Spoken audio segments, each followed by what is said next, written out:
that will happen with obesity. Already the WHO classified it as a serious health condition, a disease, but many of us don't think of it that way. We often maybe see someone who has obesity and think there's something wrong with them. It's like their problem. But actually science now shows if people have gained weight but unable to prevent weight gain, it's very difficult for them to lose that weight without medical intervention.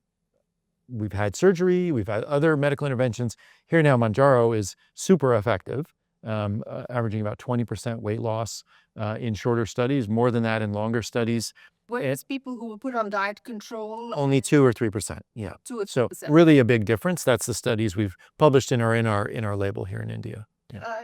But going back to the stigmatization issue, are you seeing more people specifically, at least as far as the developed markets are concerned, coming out and saying that, look, we're using it? I mean, celebrities, We are, yeah. so on and Yeah, I think probably it's early in India. We're day one here. Exactly. But in other markets where there's been more use of whether it be semaglutide or our drug, Mounjaro or Zepbound, we are now starting to see people talk about it more openly. I noticed that in social circles, actually. People say, oh, I've used your product to change my life. I get letters from patients, by the way, every day with those stories. But even on TV and in radio shows and more famous sports stars or Hollywood actors, this kind of thing. Elon Musk has tweeted about using Mounjaro. So these aren't endorsements they're making, but they're just saying this helped me. And I think that does help society in a way, normalize something that should be normal. Why should we be unhealthy when we have a choice?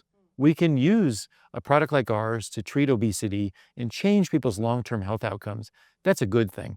Now, if they can do it with daily discipline and diet, exercise, great. That's the foundation of common health.